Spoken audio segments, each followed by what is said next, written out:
McLean. Daniel Carter dropped his briefcase in the middle of the crowded city bus, lunged forward, and threw his own body between a swinging fist and a young woman strapped into a wheelchair. The punch caught him square in the jaw. Blood filled his mouth. He didn't care. The interview suit he'd ironed at 4 a.m. was already torn at the shoulder, and the only job offer keeping his daughter's future alive was slipping away with every second he stayed on that bus. But Daniel Carter wasn't moving. Because the woman behind him, the one nobody else would help, was about to change his entire life. And what her father did 3 days later. You won't believe it until you hear it. McLean. If you're tuning in from anywhere across this beautiful country, drop your city in the comments, so I know how far this story has traveled tonight. And if you believe good men still exist in this world, hit that subscribe button and stay with me because this one's going to hit you right in the heart. The alarm clock on Daniel Carter's nightstand was held together with a strip of silver duct tape and stubborn hope. It rattled to life at 5:17 in the morning, the same as it had every weekday for the last 7 months, and Daniel slapped it quiet before the second buzz could wake his daughter down the hall. Ben. He sat on the edge of the mattress in the dark, both feet flat on the cold wood floor, and ran a hand through hair that had gone grayer at the temples than a 43-year-old man's hair had any business being. He didn't move for a long minute. He just breathed. In through the nose, out through the mouth. The way the counselor at the unemployment office had taught him back in October, when he'd shown up with his hands shaking so badly he couldn't fill out the paperwork. "You got this, Carter," he whispered to himself in the dark. "One more day. You got this." He stood up. In the kitchen, he flipped on the single bulb above the sink and squinted against the yellow light. The eviction notice was still on the counter where he'd left it 3 nights ago. Folded once sitting under the salt shaker like maybe if he didn't unfold it again, the numbers on it would stop being real. $1,142. Past due. Final notice. He didn't touch it. He moved it aside, pulled out a chipped blue mug and started the coffee.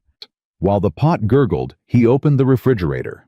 There were 3 eggs, half a loaf of bread, a quart of milk that had 2 days left in it, and a package of grape jelly from the diner on 6th Street. He cracked 2 eggs into a bowl. The third he left alone. Lily liked her eggs over easy, and he wasn't going to send her to school on a half-empty plate. Not today, not any day. He was beating the eggs with a fork when a small voice behind him said, "Daddy." Daniel turned around. Lily was standing in the kitchen doorway in her pink pajamas, the ones with the ice cream cones on them, holding the stuffed rabbit she'd had since she was 2. Her hair was sticking up on one side. She was 8 years old, and she had her mother's eyes, and every time Daniel looked at her, he understood why men in old movies sometimes cried for no reason at all. "Hey, Peanut," he said. "What are you doing up? It's still early. I had a dream you forgot to pick me up from school. I would never forget you." "I know." She walked over and wrapped her arms around his leg. "But I had the dream anyway." Daniel set the fork down. He bent down and picked her up the way he had since she was a baby, and she wrapped her legs around his waist and pressed her cheek against his shoulder. She was getting too big for this. He knew she was getting too big for this. He didn't care. "Listen to me," he said. "You hear me?" I'm going to pick you up from school every single day until you're so old and tall you don't want me to anymore. You understand me. Even when I'm in college. Especially when you're in college." She giggled into his neck. He felt her warm breath there, and for 1 second in the kitchen of a 1-bedroom apartment, he was about to lose with $11.43 in his checking account. Daniel Carter was the richest man in the city of Hartford. He set her down on the counter and slid a plate of eggs in front of her. "Daddy." "Yeah. Did you hear back about the school yet?" Daniel paused with his coffee halfway to his lips. The school was Whitfield Academy. It was the best private elementary in the county, and Lily had been accepted on a partial scholarship 8 weeks ago, after testing in the 98th percentile in mathematics. The letter had come on heavy cream-colored paper, with the school's seal embossed at the top. Daniel had read it twice in the lobby of his apartment building and then sat down on the stairs and cried, because he had spent his entire life believing he would never be the father of a child who got letters like that. The letter also said the family contribution for the first year was $3,000, due by the end of the month, non-refundable, non-negotiable. He had 9 days left. "Not yet, Peanut," he said. "But Daddy's working on it. Okay. Today's a big day. Daddy has a really important meeting today, and if it goes well, we're gonna be just fine. You and me, just fine." She studied him with those eyes. 8 years old, and she could read him like a man twice her age. "Promise. I promise." He kissed the top of her head and went to get dressed. The suit was the only one he owned. Charcoal gray, 2-button, slightly out of style, bought 11 years ago for his wedding and altered 3 times since. He buttoned the jacket in front of the bathroom mirror and looked at himself for a long time. The man in the mirror looked tired. The man in the mirror was tired. 8 months ago, Daniel had been a senior logistics coordinator at Marin Freight Solutions, 14 years with the company, Christmas bonuses, a 401k with actual money in it. Then the merger happened, and on a Tuesday in September, a kid in a polo shirt who looked young enough to be one of his interns walked him to a conference room and explained in language that had clearly been workshopped by the legal department that his position had been consolidated. Severance was 6 weeks. The 401k had to be cashed out within 90 days, and after taxes and penalties, it bought groceries through Christmas and not much else. His ex-wife, technically the divorce had been finalized 2 years before any of this, had moved to Phoenix with her new husband and a new baby, and the child support arrangement ran the other direction now. Lily lived with him, full-time, by choice, hers and his. He was the only thing standing between his daughter and a future that didn't include Whitfield Academy. And today at 10 o'clock in the morning, he had an interview at Brennan & Cole Distribution for an operations supervisor position that paid $68,000 a year with full benefits. He had been preparing for 2 weeks. He had practiced his answers in the bathroom mirror. He had researched the company's quarterly reports. He had ironed his shirt 3 times because the first 2 times the collar wouldn't sit right. If he got this job, Lily went to Whitfield. If he didn't, she didn't. It was that simple. Daniel adjusted his tie, picked up his briefcase, walked back into the kitchen. Lily was still on the counter swinging her feet. "Mrs. Patterson's gonna walk you to school today, okay?" he said. "Daddy's gonna be downtown all morning." "For your big meeting." "For my big meeting." "Daddy." "Yeah." "Are you scared?" He stopped at the door with his hand on the knob. He turned around and looked at his daughter, 8 years old, in pink pajamas, holding a stuffed rabbit, and he told her the truth because he had promised himself the day she was born that he would always tell her the truth, even when it was hard. "A little bit, Peanut," he said. "Daddy's a little bit scared, but you know what?" "What?" "Brave isn't when you're not scared. Brave is when you're scared and you do the right thing anyway. You remember that?" She nodded. He blew her a kiss and walked out the door. The number 14 bus pulled up to the corner of Ashford and Main at 8:42 in the morning. Daniel paid his fare in quarters, nodded to the driver, and made his way toward the back. The bus was crowded. Morning rush. Construction workers in dusty boots, women in scrubs heading to the hospital across town, a man in a suit reading a folded-up Wall Street Journal, 2 college kids sharing a pair of earbuds. Standard Tuesday morning in a city that had stopped caring whether anybody made it to work on time. He found a spot near the back next to the wheelchair tie-down area and grabbed the metal pole. He glanced at his watch. He had 18 minutes to get to the Brennan & Cole building on Capitol Street. The bus would put him there in 12. He'd have 6 minutes to walk in, ride the elevator to the 14th floor, and shake hands with the man named Gerald Brennan, who would decide whether his daughter went to private school or stayed at the underfunded public elementary where her teacher had 36 kids in her class. Daniel closed his eyes for a second. He went through his answers in his head one more time. Tell me about a time when you had to manage a difficult logistics situation under pressure. Tell me about a time when you led a team through change. Why do you want to work at Brennan and Cole? The bus slowed at the next stop. The doors hissed open. Daniel opened his eyes. A woman in a wheelchair was being loaded onto the bus. She was young, maybe 30, maybe a little younger. She had dark hair pulled back into a low knot, and she was wearing a charcoal blazer over a cream blouse, and there was a leather laptop bag balanced on her lap. She thanked the driver as the ramp lifted her into the bus, and she wheeled herself toward the tie-down area where Daniel was standing. He stepped aside to make room. She gave him a small, polite smile, the kind of smile a person gives a stranger when they want to acknowledge them without inviting conversation, and she clicked her brakes into place. She didn't look at anybody else. 2 stops later, things went sideways. It started with a man in a denim jacket near the front of the bus. He was tall and thick through the shoulders, and he had been arguing with somebody on his cell phone since he got on. His voice kept getting louder. He was using language that made the woman in scrubs wince and pull her phone closer to her ear. The bus driver glanced at him in the rearview mirror twice, then a third time, and finally called out, "Sir, I'm going to need you to keep it down." The man in the denim jacket told the bus driver in extremely specific language what he could go and do with himself. A second man stood up. He was older, maybe 60. Gray beard, faded Marine Corps cap, the kind of man who had seen things and decided a long time ago that he wasn't going to sit quietly while strangers got disrespected on his bus. "Hey," the older man said. "There's women on this bus, friend. Watch your mouth." "Mind your business, old man." "It is my business." The older man took a step forward.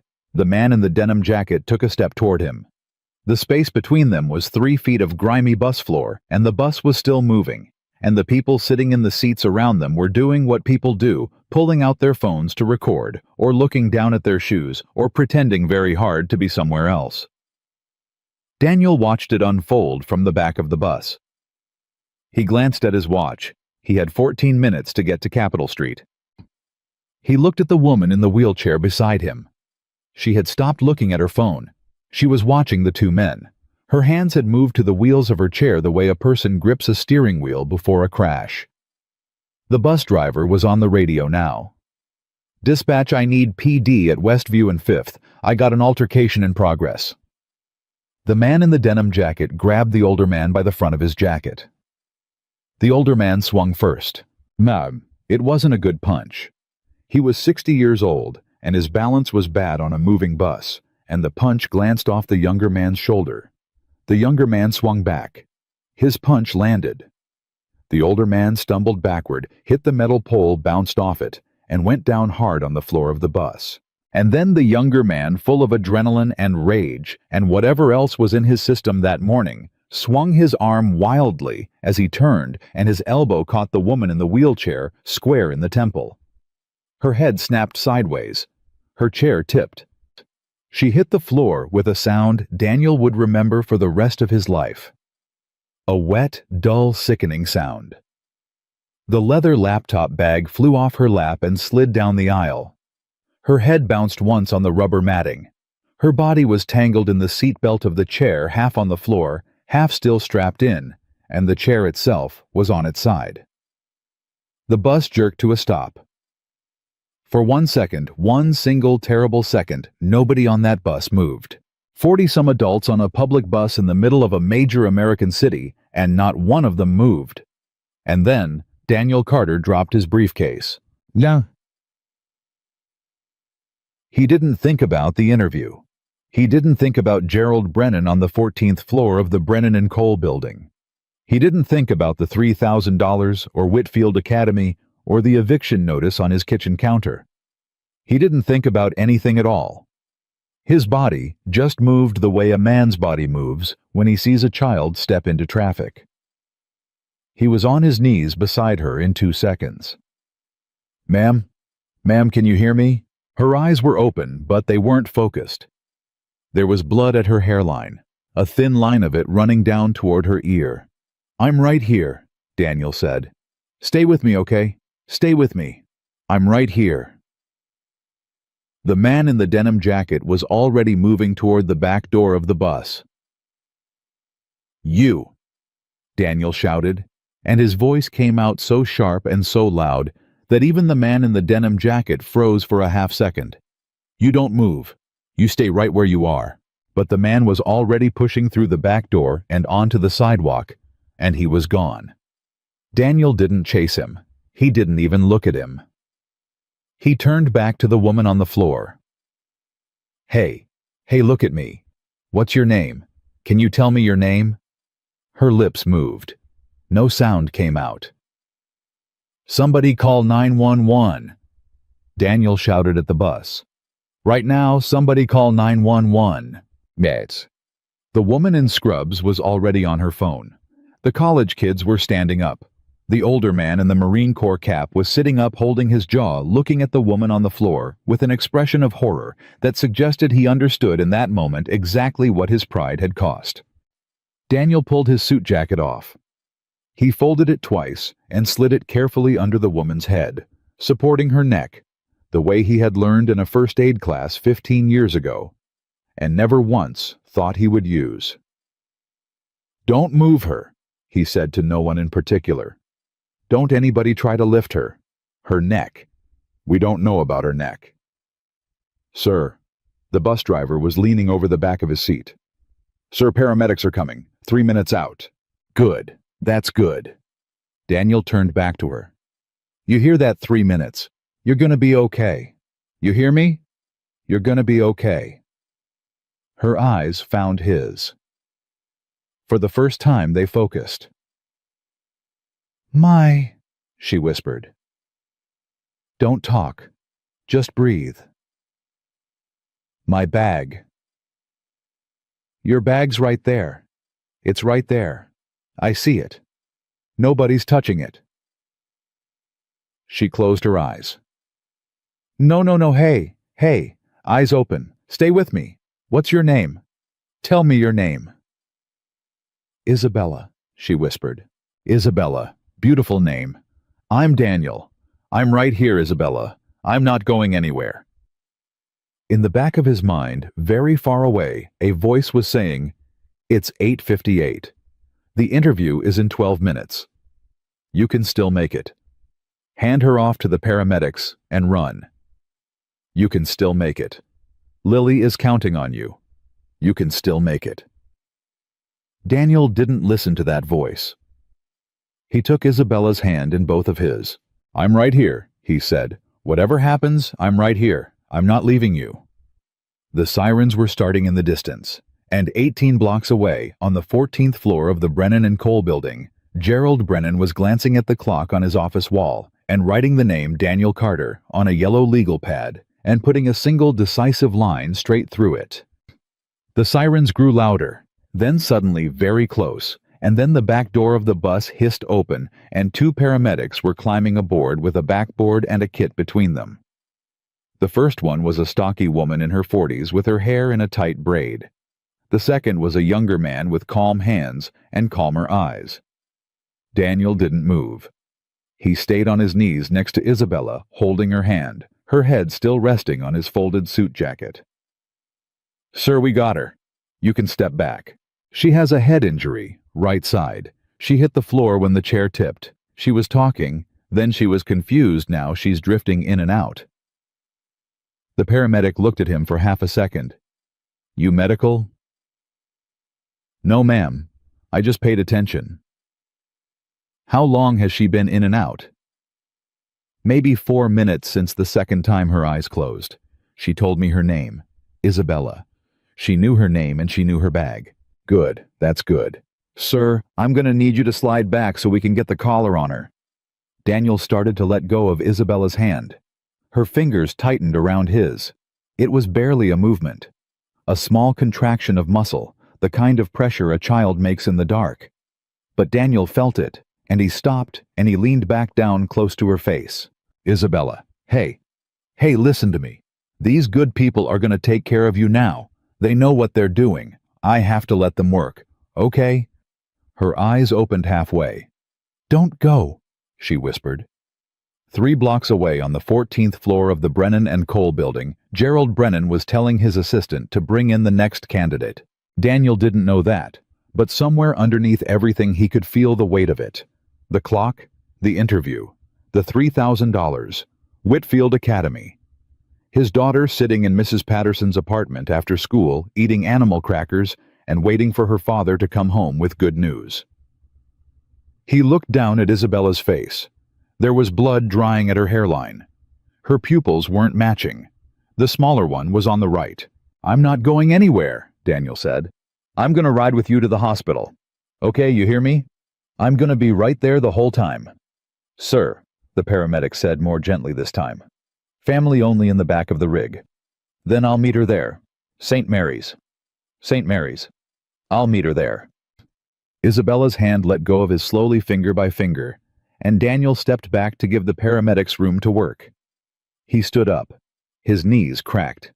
He realized for the first time that his white shirt was no longer white. There was blood on the cuff and blood at the collar, where her head had touched him when he lowered her down. His tie was twisted sideways. His suit jacket, the only one he owned, was under her head and going to the hospital with her. He picked up his briefcase from where he'd dropped it. The bus driver was standing in the aisle now watching. The man in the Marine Corps cap was sitting on the bench seat with a wad of napkins pressed to his split lip. The college kids had stopped recording. The woman in scrubs was crying quietly into her hand. Mister, the bus driver said, I gotta get statements. Police are gonna want to talk to you. I'll talk to them at the hospital. They're gonna want to talk to you here. Then they can come to the hospital. Daniel stepped down off the bus and onto the sidewalk. The cold morning air hit him in a way he hadn't been ready for. He stood there on the corner of Westview and 5th, for a moment, briefcase in one hand, and he watched them load Isabella into the back of the ambulance. The doors closed. The lights came on. The ambulance pulled away. He looked at his watch. 9:14. But the interview had started 14 minutes ago. Daniel pulled his cell phone out of his pocket. It was a flip phone, the cheapest plan the carrier offered, and the screen was cracked from when Lily had dropped it in the bathtub last summer. He scrolled to the number for Brennan and Cole. He stood there on the sidewalk with his thumb hovering over the call button. He thought about what he was going to say. He thought about explaining. He thought about Gerald Brennan, who was somebody's grandfather probably, who would understand. Who had to understand. He pressed the call button. A woman's voice picked up on the second ring. Brennan and Cole Distribution. Mr. Brennan's office, this is Patricia. How may I direct your call? In Patricia, yes. Good morning. My name is Daniel Carter. I had a 9 o'clock interview with Mr. Brennan this morning, and I want to apologize, ma'am. I was on the bus on the way to your offices, and there was an incident. A young woman was injured. I stayed with her until the ambulance came. I'm calling to see if Mr. Brennan would be willing to reschedule. I can come this afternoon. I can come tomorrow. Anytime he'd have me. There was a long silence on the other end. Mr. Carter, one moment, please. The line clicked into hold music, a version of Moon River, played by what sounded like a dental office synthesizer. Daniel stood on the sidewalk and listened to it for 2 full minutes. The line clicked back. Mr. Carter, Mr. Brennan asked me to thank you for calling and to let you know that the position has been filled. It's 9:15 in the morning. He had 3 other candidates today, sir. He's made his decision. Patricia, please tell him what I told you. Tell him there was a woman on the bus. Tell him I couldn't leave her. Sir, I'm just the messenger. I'm sorry. Have a good day. The line went dead. Daniel stood on the sidewalk, holding the phone to his ear for another 10 seconds before he understood what had happened. Then he flipped the phone closed and slid it into his pocket. He didn't curse. He didn't kick anything. He didn't sit down on the curb the way a man in a movie might have. He just stood there for a long moment, and he felt the cold morning air going into his lungs and coming back out, and he thought about Lily in her pink pajamas, asking him if he was scared. Brave is when you're scared, and you do the right thing anyway." He had said that to her 4 hours ago. He started walking toward St. Mary's Hospital. It was 22 blocks. He could have caught another bus. He had $2.15 left in quarters. He chose to walk. He needed the time. He needed the cold. He needed his head clear before he got there, because something in the back of his mind was telling him that walking through the doors of that hospital was going to matter, and he didn't know yet why. He walked the 22 blocks in 40 minutes. He arrived at the emergency room entrance at 5 minutes after 10. The intake nurse looked up at him through a sliding glass window. "Help you, sir?" "I'm here for Isabella. She came in by ambulance about half an hour ago. Head injury, wheelchair." "Are you family?" "No, ma'am. I'm the man who was with her on the bus."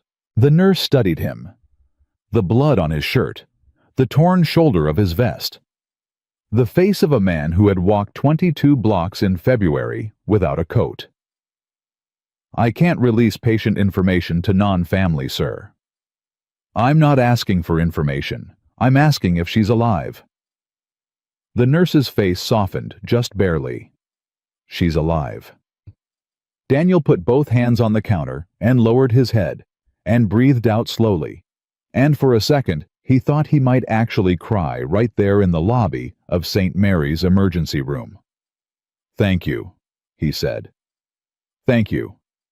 "Have a seat, sir. There's a vending machine down the hall. Coffee's free for visitors." Can I just sit out here in case she needs something, in case nobody else comes?" "Sir, you can sit wherever you want. It's a free country." He sat in a plastic chair under a television playing the morning news on mute. He set his briefcase between his feet. He stared at the floor. After about an hour, an orderly came by with a cup of coffee in a paper cup and set it on the table beside him without saying anything. Daniel nodded his thanks. He drank the coffee. He stared at the floor some more. At 11:30, his phone buzzed. He flipped it open. It was Mrs. Patterson, the woman who watched Lily after school. "Daniel, how'd it go this morning?" "It didn't go, Linda. Something happened. I'm at St. Mary's. I'm okay. I'll explain later. Can you keep Lily through dinner? I'll pay you extra."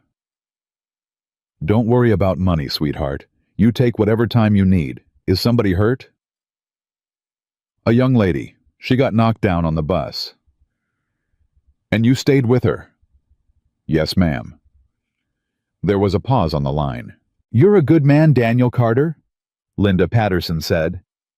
"You tell that little lady I'm praying for her, and don't you worry about Lily. She'll have spaghetti for dinner, and she'll do her homework, and she'll be just fine." Daniel closed the phone and put his head in his hands. At 1:45 in the afternoon, a nurse he hadn't seen before came out into the waiting room. She was a small woman, mid-50s, with reading glasses on a chain around her neck. She walked straight up to Daniel and stopped in front of him. "Are you the gentleman from the bus?" "Yes, ma'am." "Miss Hayes is asking for you." Daniel looked up. "Miss who?" "Hayes, the patient. She's awake, and she's asking for the man from the bus." Daniel stood up. His knees were stiff from sitting on the plastic chair for almost 4 hours. He picked up his briefcase. He followed the nurse through a set of double doors and down a long corridor that smelled like antiseptic and floor wax. They stopped outside a curtained bay. The nurse pulled back the curtain. Isabella was sitting up, or trying to. The bed was inclined at maybe 30 degrees, and there was a bandage wrapped around her head that pressed her dark hair flat against her temple.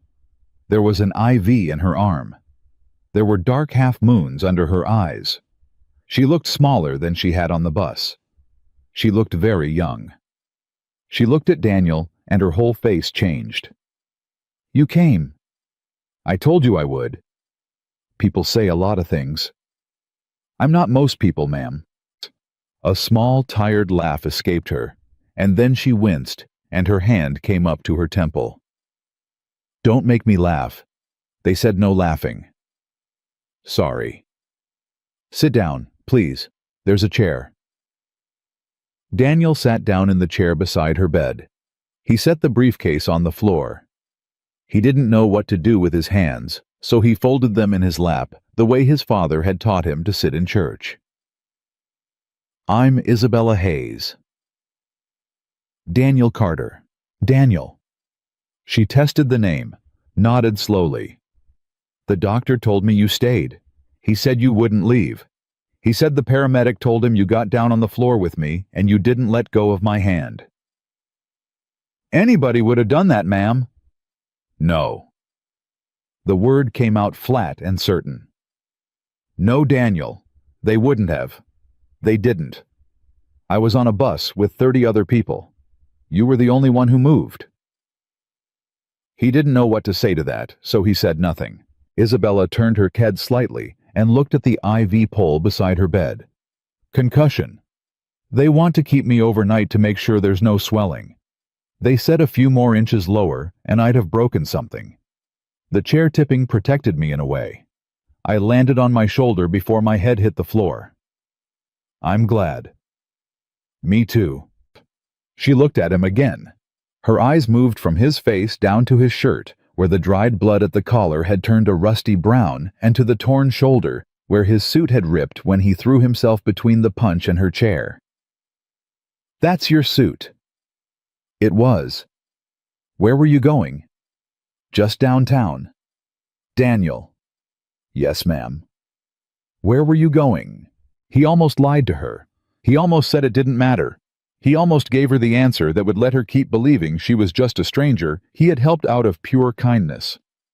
But there was something in her eyes that told him she would know if he lied to her, and he had promised his daughter at 5:30 that morning that he wasn't going to be a man who lied, not even when it was easier. I had a job interview, he said.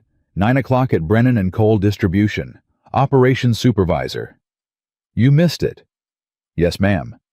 Did they reschedule? No, ma'am. Isabella closed her eyes. When she opened them again, they were wet. Daniel, I'm so sorry. Don't. Please don't do that. I made my choice. I'd make it again 10 times out of 10. You don't even know me. I know you're somebody's daughter. That's enough. Whoa. She turned her face away from him and looked at the curtain for a long time. He could see her jaw working. He could see her trying to decide something. He didn't push. He just sat there, hands folded in his lap, the way his father had taught him. Finally, she turned back. Do you have a family, Daniel? I have a daughter, Lily. She's 8. Her mother lives in Phoenix. It's just me and Lily. And you've been out of work. 8 months. And the interview today was the best one I've had in 8 months. Yes, ma'am. Isabella was quiet for a long time. Then she said very softly, My father is going to want to thank you. That's not necessary. He's going to want to thank you in person. He's going to come to your house if I tell him to. Ma'am, I don't need... Daniel. He stopped. You don't understand what you did. You don't understand what you did because you're the kind of man who doesn't understand it. But I do, and my father will. And you're going to let him say thank you, because that's what he needs to do. Do you understand? Llámeme, sabe. There was something in her voice now. A weight. A kind of authority that didn't match the bandage around her head or the thin hospital blanket pulled up to her waist. Daniel understood in that moment that the woman in front of him was not a girl. She was somebody used to being listened to. Yes, ma'am, he said. Good. What's your address? 1100 Ashford Street. Apartment 4B. It's not a nice building. I don't care about the building. Will you be home tomorrow evening? I'll be home tomorrow evening, ma'am. I don't have anywhere else to be. Don't say it like that. Like what? Like you're nothing. You're not nothing, Daniel Carter. He looked at the floor. A nurse came in to check her vitals, and Daniel stood up to give them privacy. He stepped out into the hallway and stood with his back against the wall and his eyes closed. He could hear them murmuring on the other side of the curtain. The blood pressure cuff. The beep of the monitor. He thought about Lily. He thought about Mrs. Patterson making spaghetti. He thought about the eviction notice on his counter and the $11 in his bank account and the $3,000 he didn't have and the 9 days he had left to find it. The nurse came back out. "She wants you back in there, sir." He went back in. Isabella was holding her cell phone now. It was a sleek black thing, the kind of phone that cost as much as Daniel's monthly rent. She was scrolling through it with her thumb. She looked up when he sat down. "I just texted my father. He's flying back from Chicago tonight. He'll be at your apartment tomorrow at 6. "Ma'am, do you have a suit you can wear?" He almost laughed. "Ma'am, I'm wearing it." She looked at the blood-stained shirt and the torn shoulder, and her face did something complicated, and she said, "Then wear that one. He'll need to see it." Why? "Because he needs to see what it cost you. He needs to see the suit you ruined and didn't change because you were too busy sitting in a waiting room for 4 hours, waiting for someone to tell you a stranger was alive." "I wasn't." "Daniel, please, just wear the suit." "Yes, ma'am." She set the phone down on the blanket. She looked very tired. "I have to sleep now. They gave me something. It's starting to work. Will you?" "I'll be there, tomorrow, 6 o'clock. "Thank you, Daniel." "You're welcome, Miss Hayes." Isabella. Isabella. He stood up and picked up his briefcase and walked toward the curtain. At the edge of the bay, with his hand already on the fabric, he heard her voice behind him, very small now, very close to sleep. "Daniel." He turned around. "I wasn't going to make it home," she said. Her eyes were closed. "If you hadn't been there. The doctor told me. With my condition the way I fell, I wasn't going to make it home." He stood there for a long moment looking at her. He couldn't think of anything to say. So he just said, "Good night, Isabella." And he walked out of St. Mary's Hospital into the cold February afternoon. Blood still drying on his collar. $11 in his bank account. No job and no prospects. And somewhere underneath the exhaustion and the fear and the failure of a missed interview, a small, strange growing feeling that he had done at 9 o'clock that morning on a public bus in front of 40 people who looked away the most important thing he had ever done in his life. He pulled his phone out of his pocket as he walked toward the bus stop, and he called Mrs. Patterson, and he asked her to please tell Lily that her daddy was coming home. Lily was waiting at the door of Mrs. Patterson's apartment when Daniel came up the stairs. She had her backpack on already, and her shoes were tied in the wrong loops, the way she always tied them when she was in a hurry, and she launched herself at his legs the second he stepped inside. "Daddy?" "Hey, Peanut." Mrs. Patterson said somebody got hurt. "Somebody did, but she's okay. She's gonna be just fine." Lily pulled back and looked up at him. Her eyes went to the collar of his shirt. Her face changed. "Daddy, there's blood on you." "It's not mine, baby. I promise. It's not mine." "Whose is it?" "It's the lady's. The lady I helped." I had to hold her head still until the ambulance came. Lily stared at the brown stain at his collar for a long moment. Then she looked up at him, and her face was very serious in the way only an 8-year-old's face can be very serious. "Daddy?" "Yeah." "Are you a hero?" He bent down and picked her up. She was getting too big for it. He didn't care. He pressed his forehead against hers and closed his eyes. "No, Peanut. Daddy's just a regular man. I just did what anybody should have done. But you said brave is when you do the right thing even when you're scared." "That's right. So you were brave. I guess I was a little brave today." "Then you're a hero." Mrs. Patterson was standing in the doorway of her kitchen with a Tupperware container in her hands. She was a small black woman mid-60s who had raised 4 children of her own and now ran a quiet, unofficial after-school operation out of her 1-bedroom apartment for 3 of the kids in the building. She charged Daniel $40 a week. He knew it should have been twice that. "You're not paying me this week, Daniel Carter," she said. "Linda, we talked about this, and we're talking about it again. I made you spaghetti. There's enough for tomorrow's lunch, too. You take it, you go home, You put your baby to bed, and you don't bring up money to me again until next Tuesday. You hear me?" "Yes, ma'am." She handed him the Tupperware. She squeezed his arm. She didn't say anything else. Down the stairs and back to apartment 4. Lily on his hip the whole way, even though she was 2 inches too tall and 12 pounds too heavy for it. She didn't ask him about the interview. He didn't bring it up. He thought maybe she had forgotten in the excitement of the blood on his collar. Then, when he set her down inside the apartment and started running a bath for her, she stood in the bathroom doorway in her sock feet and said very quietly, "Daddy, did you get the job?" He turned off the faucet. He turned around. He sat down on the closed lid of the toilet so he was at her eye level. "No, Peanut, I didn't get the job."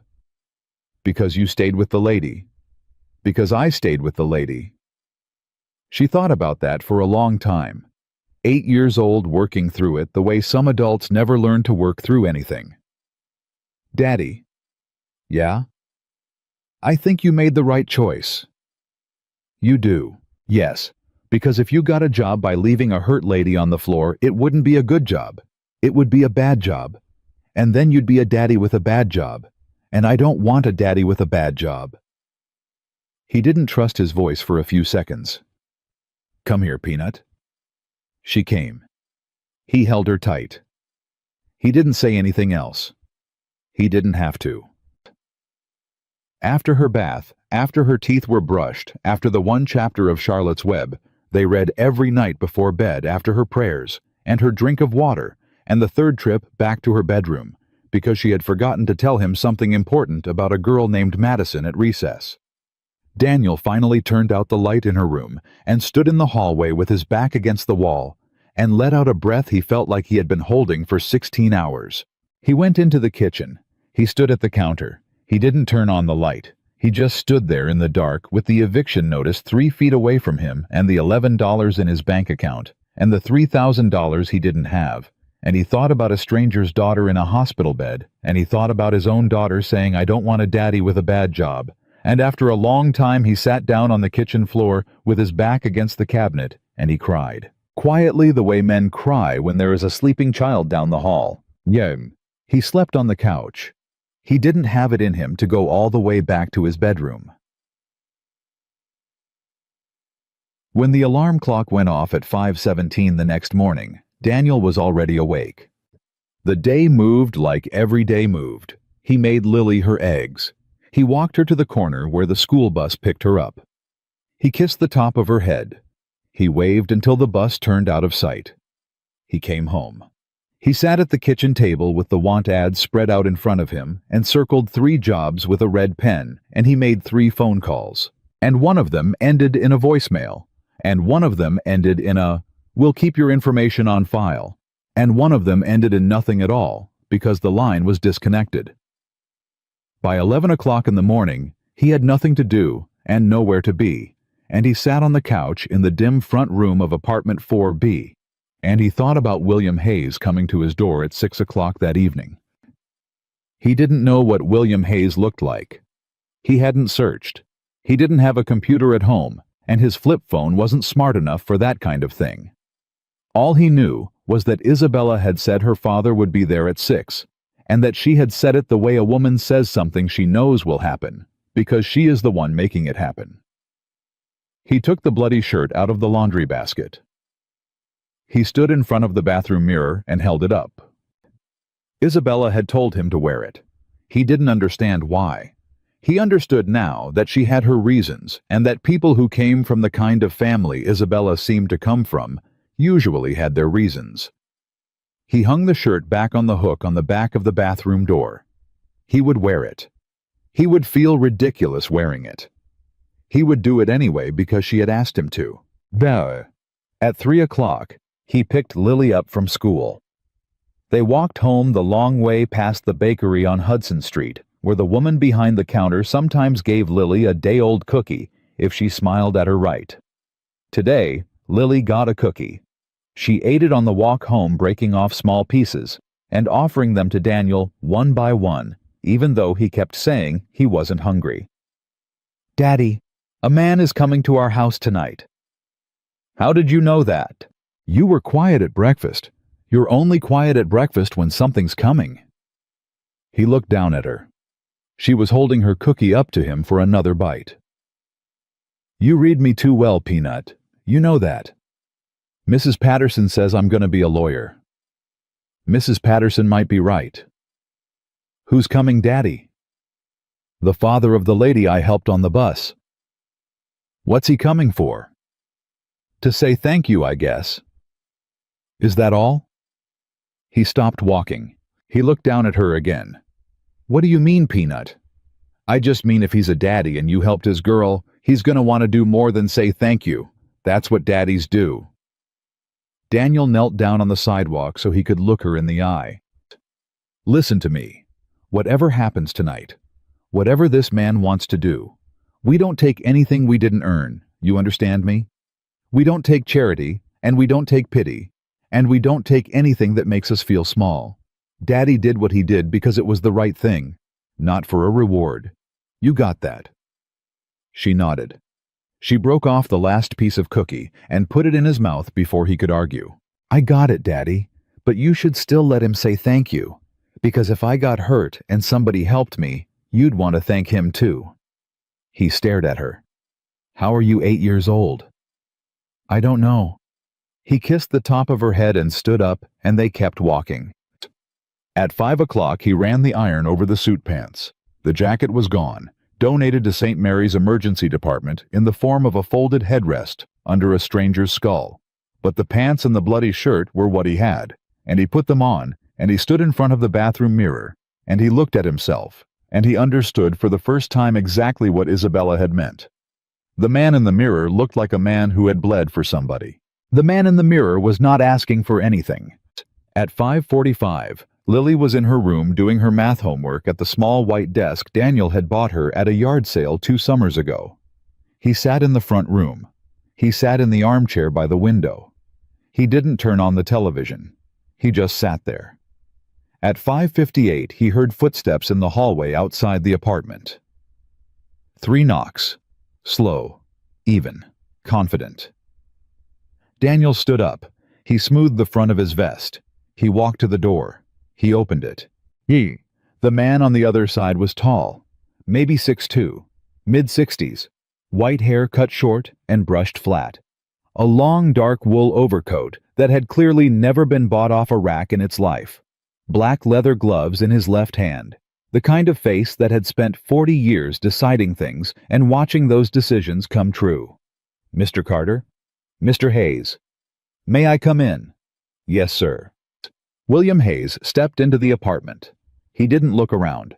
He didn't take in the worn carpet or the second-hand couch or the kitchen counter where the eviction notice was still folded under the salt shaker. He kept his eyes on Daniel. He set his gloves down on the small table by the door. He extended his hand. Daniel shook it. The grip was firm, not aggressive, not a power move. Just a man who had shaken thousands of hands and learned a long time ago how to do it right. I don't know how to thank you for what you did for my daughter, William Hayes said. I've been trying on the flight back from Chicago to find the right words. I haven't found them yet. I'm not sure I will. You don't owe me any words, sir. I'm just glad she's okay. She isn't entirely okay, Mr. Carter. The concussion was serious. The doctors believe she'll make a full recovery, but it will take time. There were complications with her blood pressure overnight that had to do with her existing condition. She has a spinal cord injury from a car accident 8 years ago. The kind of fall she took on that bus with her body unable to brace the way yours and mine would. It could have killed her. I know, sir. The doctor told her last night. And she told you? Yes, sir. William Hayes looked at the floor for a long moment. When he looked back up, his eyes were not the eyes of a CEO. They were the eyes of a father. Mr. Carter, I'm going to ask you a question, and I would consider it a personal favor if you would answer me honestly. Yes, sir. Why did you stay? Daniel didn't answer right away. He thought about it. He thought about the bus. He thought about the silence that had hung in the air for that one terrible second after Isabella hit the floor when 40 grown adults had stared and not moved. He thought about Lily in pink pajamas at 5 in the morning. He thought about his father, dead now 12 years, who had worked in a Pennsylvania coal mine for 31 years, and had told him exactly once when Daniel was 16 and about to do something stupid, that the only thing a man really owns in this life is what he does when no one is making him do anything at all. My father told me something one time, sir. What did he tell you? He told me a man's character isn't what he does when people are watching. It's what he does when he could walk away and nobody would ever know. William Hayes was quiet. I had somewhere to be, sir. I had a job interview I had been preparing for 2 weeks. I needed that job badly. I have a daughter who got into a good school, and I don't have the money for the enrollment.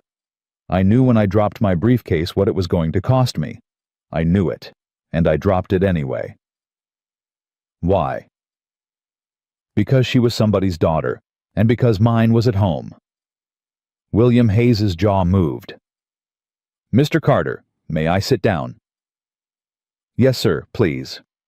They sat down. Daniel on the couch. William Hayes in the armchair by the window. Daniel could hear Lily down the hall humming to herself the way she did when she was concentrating on her math. I run a company called Hayes Analytics, William Hayes said. We do data forecasting and supply chain modeling for some of the largest logistics operations in the country. You may have heard of us. I have, sir. Yes. I understand you have a background in logistics. 14 years at Marin Freight. Why did you leave Marin Freight? I didn't leave. They consolidated my position in the merger. How long have you been out of work? 8 months, sir. What was the interview yesterday for? Operations supervisor at Brennan & Cole. And they didn't reschedule when you called? No, sir. The position was filled. William Hayes was silent for a long moment. His eyes had not left Daniel's face. Mr. Carter, I want to offer you a position at Hayes Analytics. Daniel didn't move.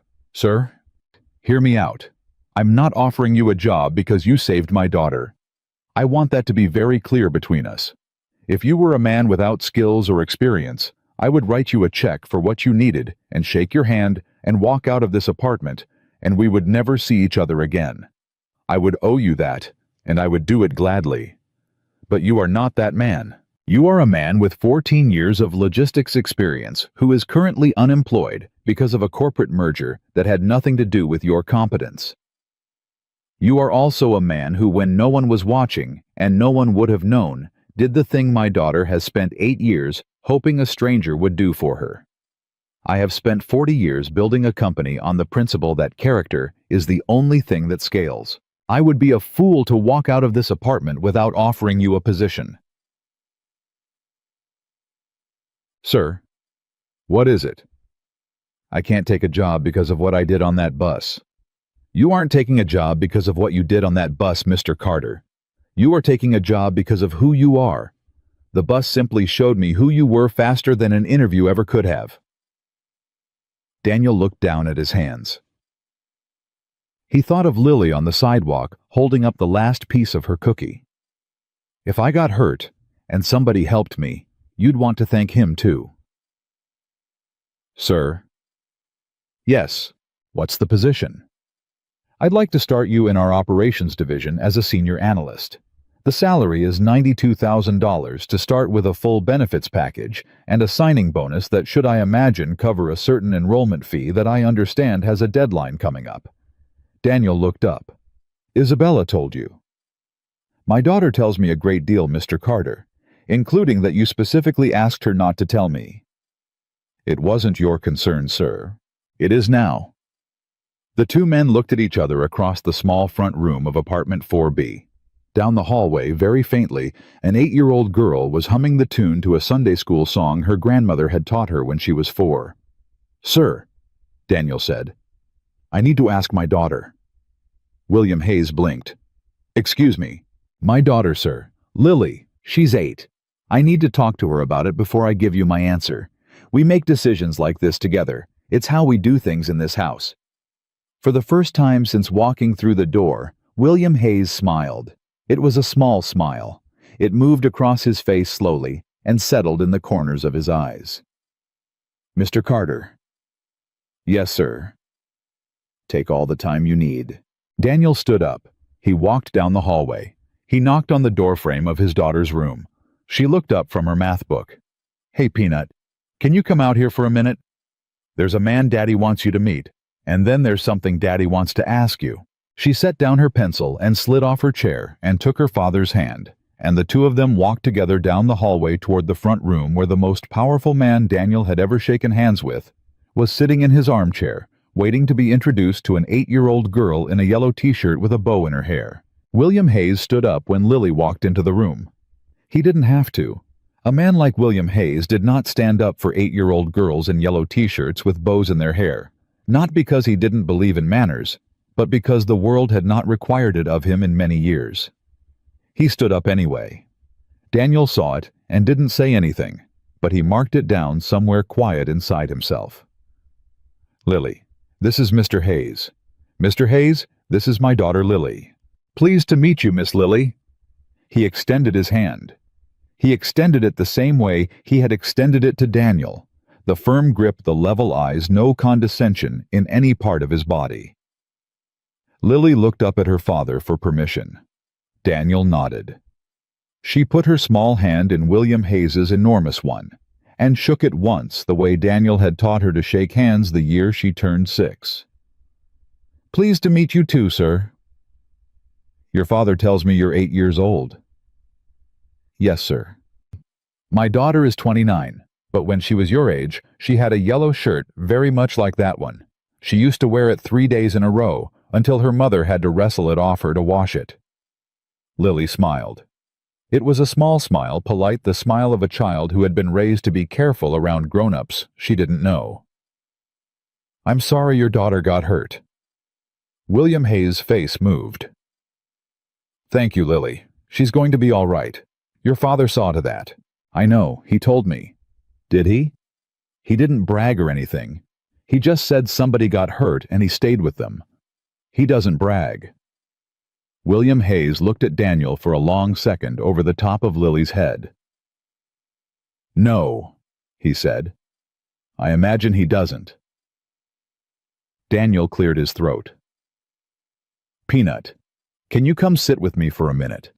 There's something Daddy needs to talk to you about. Mr. Hayes is going to wait for us in here. Is that all right, sir? Take all the time you need, Mr. Carter. Daniel walked Lily back down the hallway to her bedroom and shut the door behind them. She climbed up onto her bed and crossed her legs underneath her and looked up at him with her hands folded in her lap, and Daniel sat down on the edge of the mattress and put his hand on her knee and tried to figure out where to start. Peanut, I need to ask you something, and I need you to answer me honestly, even if you think it's not what I want to hear. You understand? Yes, Daddy. Mr. Hayes is offering me a job, a very good job. The pay is more than I made at Marin Freight, way more. And there's a bonus that comes with it that would mean we could pay your school, the whole thing, all $3,000. Lily's eyes got very big. Whitfield. Whitfield, paid, done, locked in. Daddy. Wait, Peanut. I'm not done. I need to ask you something first. Because here's the thing. He's offering me this job because of what happened on the bus yesterday. He's saying he's not, but I think he is. Even if he says it's because of my experience. The truth is, if I hadn't been the man who helped his daughter, I wouldn't be sitting in this conversation right now. And I told you on the way home from school today that we don't take anything we didn't earn. She thought about it. He could see her thinking. She picked at a small thread on the hem of her t-shirt. Daddy? Yeah. Did you earn it? Did I earn what, Peanut? The job. Did you earn it? Like, are you good at the work? Could you do the job good? Yeah, I could do the job. I've been doing this kind of work for 14 years. I'm good at it. Then you earned it. It's not that simple, Peanut. Yes, it is. Lily. Daddy, listen. She uncrossed her legs and sat up straighter and put both her small hands on top of his big one. You said, we don't take stuff we didn't earn. That's true. But you didn't earn the job by helping the lady on the bus. You earned the job by being good at logistics for 14 years. The lady on the bus is just how the man found out about you. That's all." He stared at her. "How are you 8 years old?" "You keep asking me that." "I keep being amazed by it." She squeezed his hand. "Daddy, take the job. Please take the job. Not because of Whitfield, not because of the money. Take the job because you've been sad for 8 months and I'm tired of you being sad." He hadn't known she could see it. He had spent 8 months trying so hard to make sure she couldn't see it. 8 months of forcing smiles and ironing collars and pretending that everything was fine, and his 8-year-old daughter had seen all of it the entire time and had not said a word until he asked her permission to be happy. He pulled her into him and held her against his chest and pressed his face into the top of her head and breathed in. "Okay, Peanut. Okay. Okay, we'll take the job. Good. Now go tell Mr. Hayes before he changes his mind." He laughed. It came out raw. He hadn't laughed in a long time and his throat wasn't ready for it. "You wait here. I'll come get you in a few minutes." "I'm gonna do my math." "You do that." He walked back down the hallway. William Hayes was standing at the front window with his hands clasped behind his back, looking out at the street. He turned when Daniel came into the room. "Mr. Hayes." "Mr. Carter, I'd like to accept the position, with my thanks." William Hayes nodded once. He didn't smile. He didn't light up. He just nodded the way a man nods when something he expected to happen has happened. "I'm very glad to hear it. I'd like you to start a week from Monday. That should give you time to settle whatever you need to settle on this end. I'll have the paperwork couriered here by tomorrow afternoon. The signing bonus will hit your account the same day you sign. Will that work?" "Yes, sir." "There's one more thing, Mr. Carter." "Sir." William Hayes reached into the inside pocket of his overcoat and pulled out a folded piece of paper. He handed it across to Daniel. Daniel unfolded it. It was a check. The check was made out to the Whitfield Academy. The amount was $3,000. "Sir, I can't take this." "It isn't for you. It's for your daughter. And it isn't a loan, and it isn't charity. It's tuition for a child whose father, by an accident of timing on a public bus yesterday morning, kept my own child alive. Whitfield was your daughter's accomplishment. She earned that scholarship. The fee should not be the reason she loses it. Take the check, Mr. Carter." Daniel looked at the check. He thought about the eviction notice. He thought about the $11. He thought about Lily in his lap saying, "I'm tired of you being sad." "Sir, thank you, truly." "You're welcome. I'll see you a week from Monday, 8 o'clock. The address is on the paperwork." "Yes, sir." "And Mr. Carter." "Sir, my daughter would like to see you tomorrow. They're releasing her in the morning. She asked if you might come by the house in the afternoon. She has something she wants to say to you that she did not feel up to saying last night." "I'll be there, sir." "Good. The address will be on the paperwork as well. 2 o'clock. 2 o'clock. William Hayes picked up his gloves from the table by the door. He pulled them on one finger at a time with the practiced precision of a man who had done it 10,000 times. He turned back to Daniel at the door. "Mr. Carter?" "Sir?" "My daughter has been in a wheelchair for 8 years. She has been a successful executive in my company for 6 of them. She is the smartest person I have ever met, and in 8 years I have watched grown men step around her in elevators and grown women lower their voices when speaking to her, and waiters at very expensive restaurants ask me what she would like to order. I have learned to live with this because I have had to. My daughter has learned to live with it because she has had to. Yesterday morning, a man on a bus who had 13 minutes left to get to the most important interview of his life dropped his briefcase and got down on the floor with her and held her hand and didn't let go. Do you understand what that meant to her, Mr. Carter?" Daniel didn't trust himself to answer. He just nodded. "Good night, Mr. Carter. Tell your remarkable daughter I said it was a pleasure to meet her." "Good night, sir." The door closed behind William Hayes. Daniel stood in the front room with the check in one hand and the door frame in the other, and he stood there for what felt like a very long time before he could make his legs move again. He went into his bedroom. He sat down on the edge of the bed. He looked at the check. He started to cry. Daddy. He cried the way he had cried on the kitchen floor the night before, but quieter this time and without any of the same weight. The weight had been fear. This was something else. This was relief mostly. But it was also something underneath the relief, something he didn't have a word for, something that had to do with being seen for the first time in 8 months by another grown man in this world. He cried for about 3 minutes. Then he wiped his face with the back of his wrist, and he stood up and he walked down the hallway to Lily's room. She looked up from her math book. "Did you tell him?" "I told him." And we start a week from Monday." She let out a small, sharp scream of pure 8-year-old joy and threw both her hands in the air, and Daniel laughed, and she launched off her bed at his legs, and he caught her and spun her in a circle in the small space of her bedroom, and for the first time in 8 months, the apartment did not feel small at all. The next afternoon at 1:45, a black town car pulled up outside the building. The driver was a polite man named Marcus, who held the door for Daniel and called him Sir without making it sound like a transaction. Daniel sat in the back of the car in his only other dress shirt, a pale blue one, no blood this time, and watched the city slide past the window. Audio. The Hayes house was 45 minutes outside the city. It sat on the kind of land Daniel had only ever seen in commercials. The driveway alone was longer than Daniel's entire street.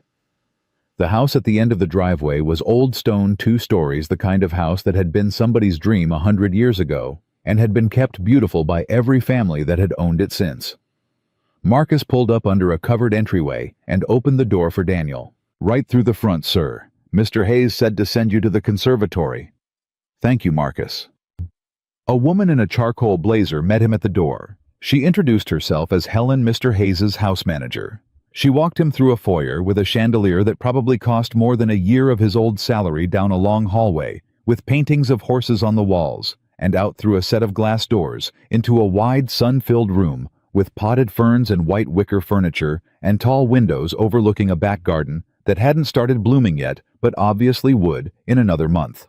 Mary. Isabella was there. She was sitting in her chair with a soft white blanket over her lap and a thick paperback book closed in her hands. The bandage around her head was smaller now, just a square of white gauze taped above her temple. Her face was pale, but she was sitting up straight and her eyes were clear, and when she saw Daniel come through the door, she set the book down on the small table beside her. "Daniel." "Miss Hayes." "Isabella. We talked about this." "Isabella." She gestured to the wicker chair across from her. "Please, sit down. Helen, would you bring Mr. Carter some coffee? He takes it black." "Yes, Miss Isabella." Helen left. Daniel sat down across from Isabella. He folded his hands in his lap. He didn't know what to say. He thought about the bus. He thought about the hospital. He thought about her telling him to wear the bloody shirt.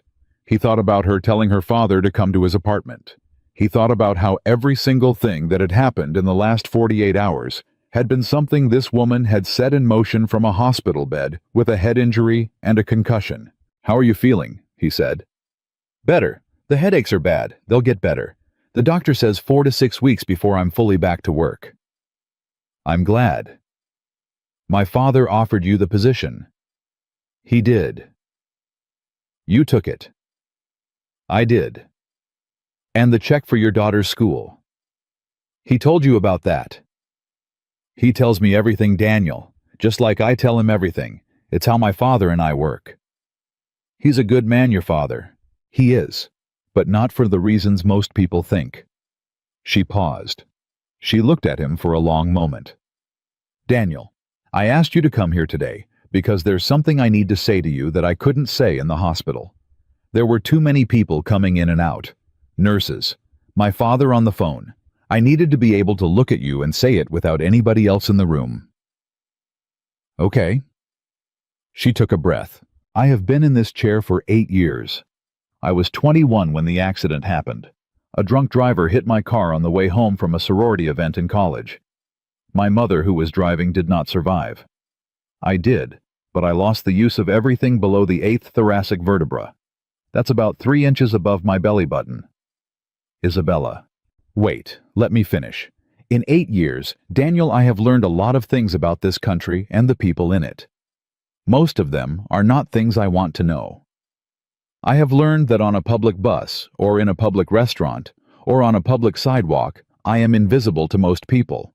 They don't see me. They look around me. They look over me. And on the rare occasion I am in actual trouble, which happens more often than you would think, they look away. They look at their phones. They keep walking. They are afraid of what helping me will cost them, even if it is only their dignity, because they don't know how to lift me without embarrassing themselves, so they choose to leave me on the ground. She stopped. She swallowed. Her voice did not waver, but Daniel could see what it cost her to keep it steady. In 8 years, Daniel, 8, I have fallen in public exactly 4 times. One of those times was yesterday. The other 3 times no one helped me. Strangers walked past.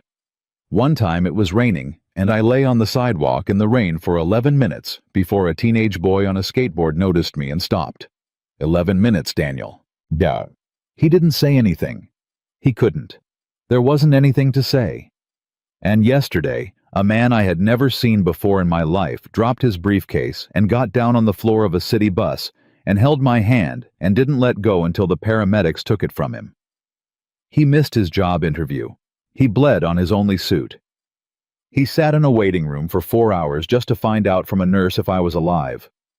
And when I asked him why, he told me his name was Daniel and he wasn't going anywhere. She stopped. She put one hand over her mouth. She didn't cry. She didn't allow herself to cry. But Daniel could see in her eyes that she had been holding this since the moment she opened her eyes in the ambulance, and that she had not been able to put it down until right now. Daniel? Yes. You gave me back something I didn't know I had lost. You looked at me like a person. You touched my hand like a person. You didn't ask if you could lift the chair off me. You didn't make a face about my legs. You just held my hand, and you said you weren't going anywhere. And in 8 years, Daniel Carter, no stranger in this country, has ever done that for me. Not once. Not until you. He could not speak. Then he looked down at his coffee cup, which he had not yet touched. His hands were shaking very slightly. He set the cup down on the table to steady them. Isabella. Yes.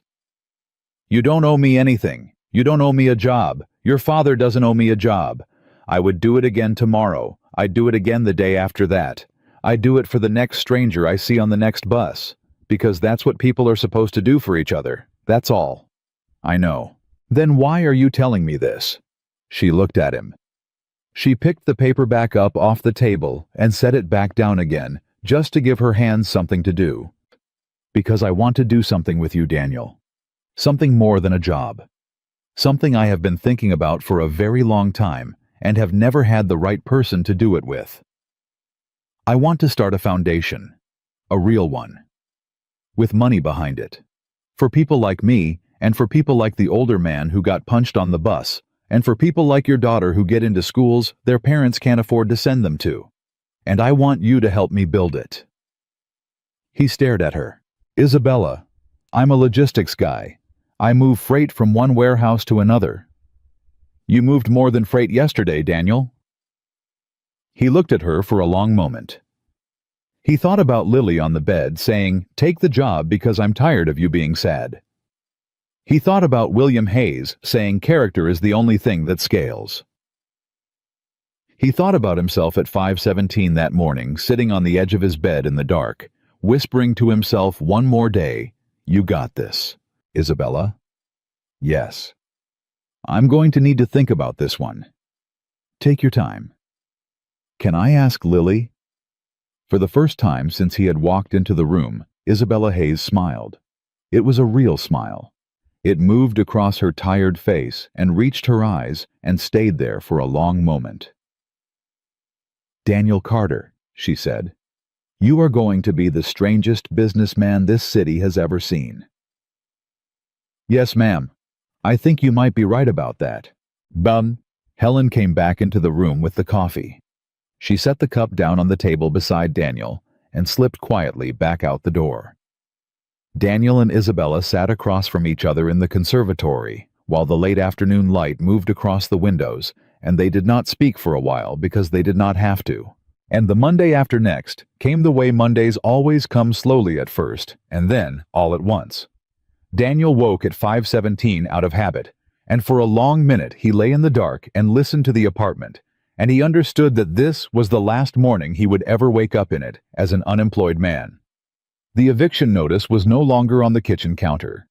The check had cleared on Friday. The back rent was paid. There was money in the account. Real money. The kind of money that meant Lily could have apple slices in her lunchbox without him counting how many were left in the bag. He made her eggs. He watched her eat them. He walked her to the bus stop. He kissed the top of her head. "Daddy." "Yeah, Peanut." "Don't be too good at the new job." "What do you mean?" "I mean, don't get so busy you forget about me." He knelt down on the sidewalk. "Lily Marie Carter, you listen to me. There has never been one single day of your life when I forgot about you. There never will be. Not one day, not 1 hour. You are the reason I do every single thing I do. You understand me?" "I understand, Daddy." "Good. Daddy." "Yeah. Have a good first day." She climbed onto the school bus. He waved until it turned the corner. He walked back to the apartment, put on the new suit. William Hayes's office had sent over by courier on Saturday charcoal gray, 2-button, tailored to his actual measurements. The kind of suit Daniel had never worn in his life. And he stood in front of the bathroom mirror for a long time. The man in the mirror still looked tired, but it was a different kind of tired now. It was the tired of a man who had been carrying something heavy for a long time and had been allowed, finally, to set part of it down. Marcus picked him up at 7:30. They drove downtown in silence. Hayes Analytics occupied the top 6 floors of a glass building on Capitol Street that Daniel had walked past 100 times in his old life without ever once thinking he would walk into it. The receptionist on the 42nd floor had been told to expect him.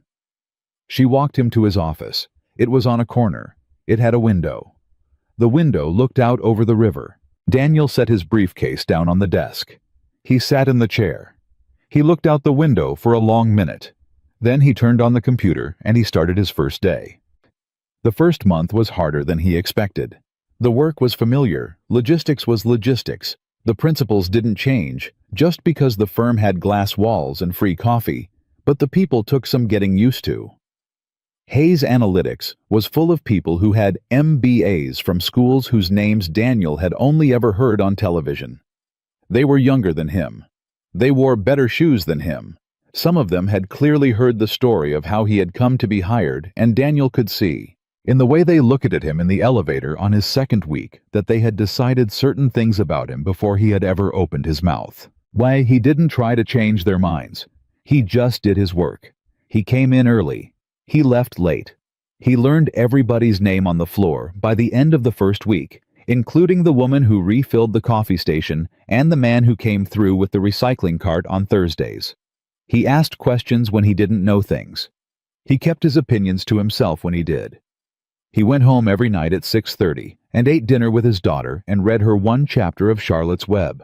And then later, when Charlotte's Web was finished, 1 chapter of The Trumpet of the Swan, and then later 1 chapter of Stuart Little, until they had read every E.B. White book the public library had on its shelves. Whitfield Academy started Lily in September.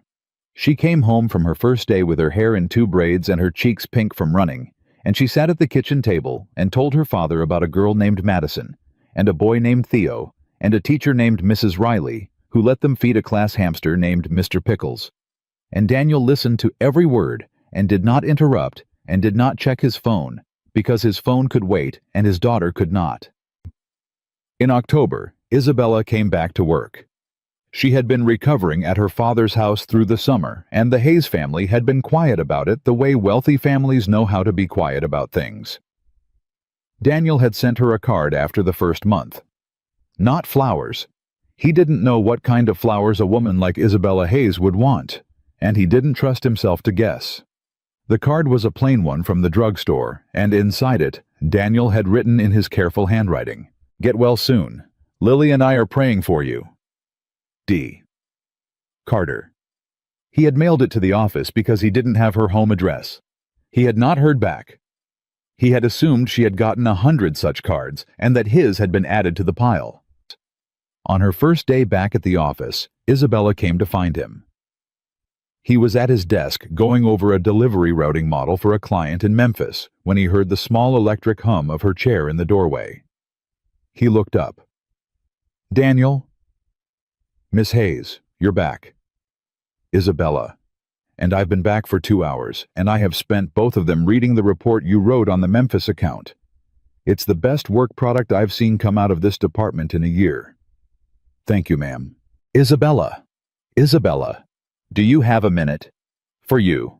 "Yes, ma'am." She came into the office. He stood up. She waved him back down and positioned her chair across from his desk. She was thinner than she had been in February.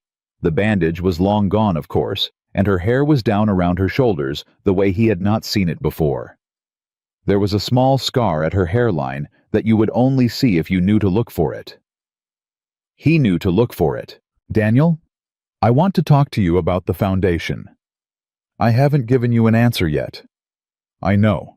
I'm not asking you for one. I'm asking you to help me think through it. We can call it a conversation. There's no commitment in a conversation." "Okay." Yes, sir. "I've been working on it from my father's house for the last 4 months. I have a structure. I have a name. I have a board of 3 people I trust. What I don't have is the person who runs it day to day. That person needs to be somebody who knows what it actually feels like to fall through the cracks of this country, Daniel. Not somebody who has read about it. Somebody who has lived it. I have lived a version of it that most people will never live.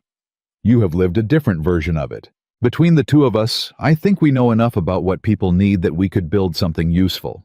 I can't do it alone. I don't want to do it alone.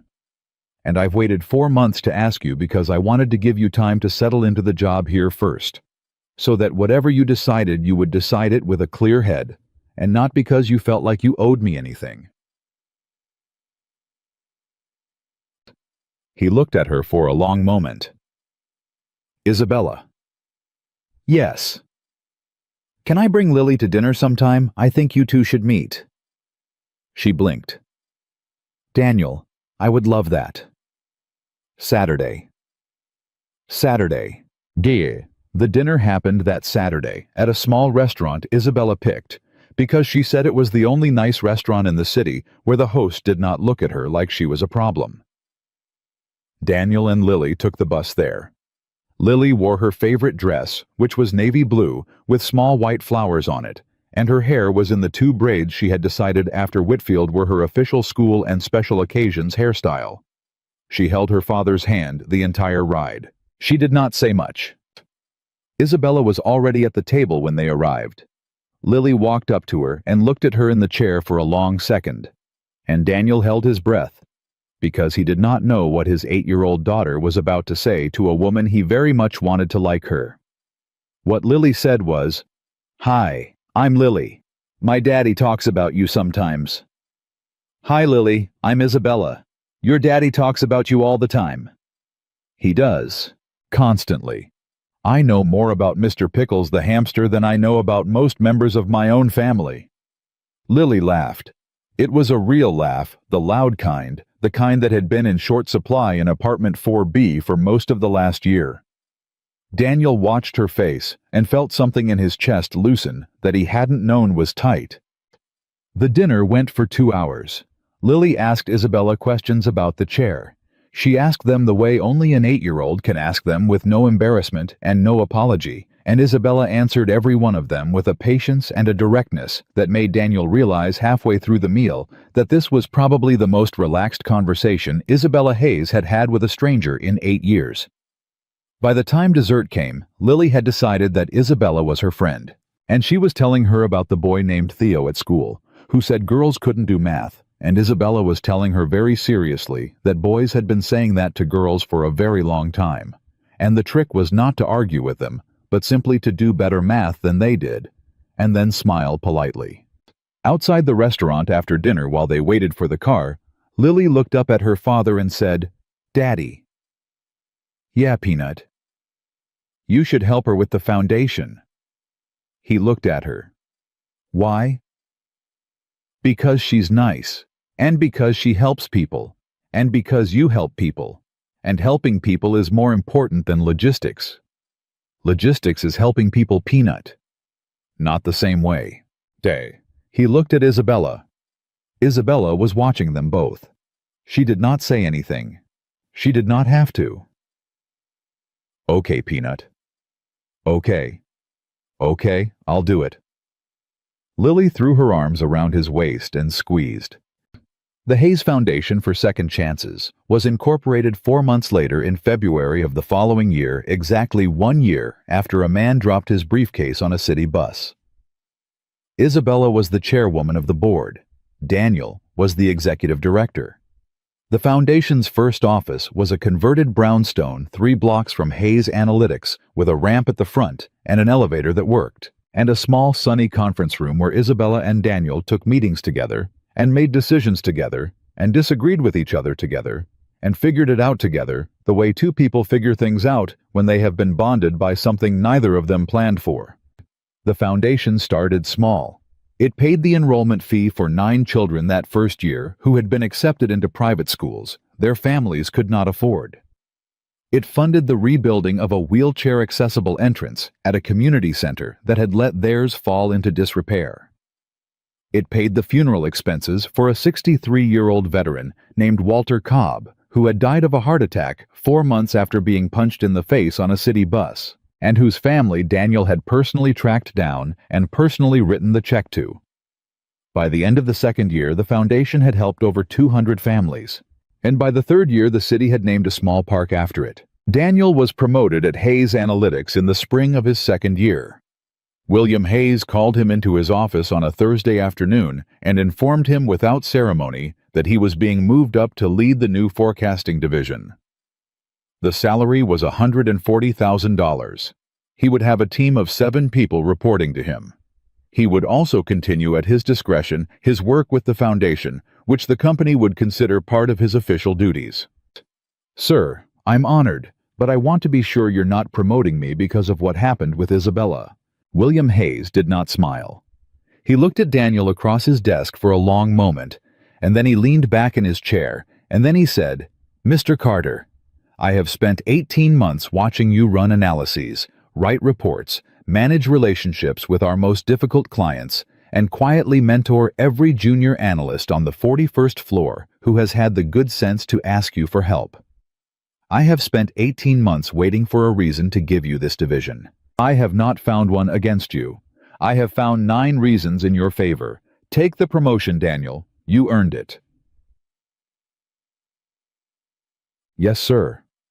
"And Daniel." "Sir. Stop second-guessing yourself in this office. It doesn't suit you, and it slows you down. The day I hired you, I knew what kind of man I was hiring. I haven't changed my mind. Stop expecting me to." "Yes, sir." "Get out of my office. Go tell your daughter." 3 months into the new role, Daniel ran into his first real test. One of his senior analysts, a man named Reed Gallagher, had been with Hayes Analytics for 9 years before Daniel had ever walked through the door. Reed had not been pleased when Daniel was promoted over him. Reed had not been pleased about a number of things.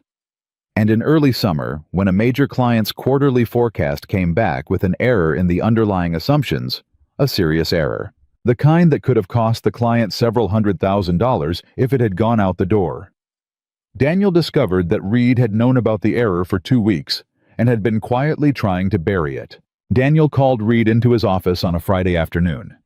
"Reed, sit down." "What's this about?" "The Brennan account. The Q3 model." Reed's face changed. He sat down. "Daniel, look, it's under control. I have a fix in place. The client doesn't need to know. We adjust the assumptions in Q4, and the variance washes out by year-end. Nobody gets hurt." "The client gets hurt, Reed." "The client doesn't know. That's the part that matters." Reed sat back in the chair. He looked at Daniel for a long second, and then he gave him a small knowing smile. Daniel, come on. You're new to this. You don't know how things work at this level. Errors happen. We fix them quietly. It's how the firm protects itself. It's how everybody does it. You blow this up and it becomes a thing. Hayes doesn't want a thing. The client doesn't want a thing. Nobody wants a thing. Daniel looked at him for a long moment. He thought about a city bus. He thought about 40 grown adults staring at the floor. Read. Yeah. I want a written summary on my desk by end of day Monday. The full error. Your timeline of when you knew. Your proposed fix. All of it. I'll be calling the client myself on Tuesday morning. We'll be issuing a corrected forecast and a discount on next quarter's billing as a goodwill gesture. You will be on the call with me.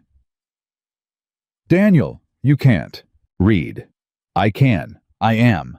And one more thing. If I ever find out you've sat on an error like this again, you and I are going to have a very different conversation, and you are not going to enjoy it. Are we clear? You're going to torpedo this firm's relationship with one of our biggest clients. No, Reed. I'm going to save it.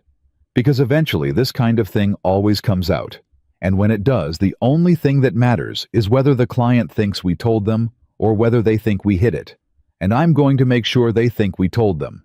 Because we are going to tell them. Are we clear? Reed stood up. He did not say anything. He walked out of the office. Daniel sat at his desk for a long time after Reed left. Dandisha. The Brennan client, when called on Tuesday, was annoyed for about 90 seconds. Then they were grateful. They renewed their contract for 2 more years at the end of the quarter and added 2 new service lines to their account. William Hayes called Daniel into his office the day after the renewal and shook his hand and said, I told you to stop second-guessing yourself. Yes, sir. How did you know it would land that way? Sir, I didn't. I just knew there wasn't another way to do it. William Hayes nodded slowly. Daniel, there is something I have wanted to say to you for some time. I would like to say it now. Is that all right? Yes, sir. My daughter, since the day she came home from the hospital, has been a different woman than she was before that bus. She laughs more. She works more. She has more peace in her than I have seen in her in 8 years. I have asked her more than once what changed. She says the same thing every time. She says, Dad, I met somebody who reminded me what people are supposed to be. I want you to know that, Daniel. I want you to know what your decision on that bus did. Not for me. Not for the foundation. For her. For my daughter. You gave her something I, with all my money, and all my company, and all my 40 years of loving her, could not give her. You gave her back her faith in strangers. I will be grateful to you for the rest of my life. Daniel could not speak for a moment. Sir, You don't have to say anything. I just needed you to hear it. Thank you, sir. Go home to your daughter, Daniel. He went home to his daughter. Lily was 11 years old now. She was in the 6th grade at Whitfield. She had braces on her top teeth and a poster of a women's national soccer team player on her bedroom wall, and she had just been elected as the class representative for the student council. Daniel had bought her a small desk for her bedroom that was a little nicer than the yard sale one because she had outgrown the yard sale one. But he had kept the old desk in the storage closet because she had been the one who asked him to. They had moved out of apartment 4B 2 years ago. The new place was a small 2-bedroom in a better neighborhood with a yard and a tree out back. Mrs. Patterson had cried when they moved. Daniel had cried a little too. He still went to see her every other Sunday, and he still brought her a Tupperware container of whatever Lily had decided to bake that week, and he still paid her $40 for things she had not done and would not let him refuse. The Hayes Foundation for Second Chances had grown by Lily's 11th birthday into one of the largest privately funded charities in the state. It had paid for school enrollment for over 600 children. It had funded accessibility upgrades to 43 public buildings. It had given out small, no-strings-attached emergency grants to over 2,000 families who had been one missed paycheck away from losing everything. Isabella Hayes was on the cover of the Regional Business Journal twice. Daniel Carter declined every interview request he ever received and answered every email from a parent who wrote in to thank the foundation for their child's enrollment fee, and wrote each one of those parents back personally. On the night of Lily's 11th birthday, Daniel sat with her on the small back porch of their new house. She had asked for a quiet birthday. Just him. Just her. Mrs. Patterson had come earlier in the day and brought a chocolate cake. Isabella had sent a card. Lily had read it twice and put it carefully on the shelf above her bed. They sat on the porch with their feet on the railing. Lily was wearing pajamas with stars on them. Daniel was wearing the same flannel shirt he had been wearing for 10 years. Daddy. Yeah, Peanut. Do you remember when you didn't have a job? Every day, Peanut. Were you scared back then? He thought about it for a long moment. Every minute of every day. How come you never showed it? Because I had you. And because a daddy doesn't get to show his kid that he's scared. Not all of it. He has to keep some of it for himself so the kid can be a kid. She thought about that. Daddy? Yeah. I knew you were scared. I know you did, Peanut. But I knew you'd figure it out. How did you know that? Because you said brave was when you do the right thing even when you're scared. And you always did the right thing. So I knew you were always being brave. And I knew brave people figure things out. He didn't answer for a long time. He looked out at the small backyard. The tree was bare. It would have leaves again in 2 months. The street light at the end of the alley flickered the way it always did. Lily. Yeah, Daddy. You changed my whole life. You know that. Daddy. Yeah. You changed mine first. He reached over and took her hand. She was 11 years old. She was getting too big for it. He didn't care. He held her hand on the porch railing of the small house in the better neighborhood, and he thought about a 5:17 alarm clock held together with duct tape and a kitchen counter, with an eviction notice folded under a salt shaker, and a city bus on a February morning, where 40 grown adults had looked at the floor. He thought about the briefcase he had dropped. He thought about the woman who had held his hand and would not let him leave. He thought about the man in the long wool overcoat who had stood up for an 8-year-old girl in a yellow t-shirt. Bang! And he understood, sitting on that porch with his daughter's hand in his, that he had been wrong about what made a man's life. He had spent 43 years believing that a life was the sum of its accomplishments, the job titles, the salary, the square footage. He had been wrong about that.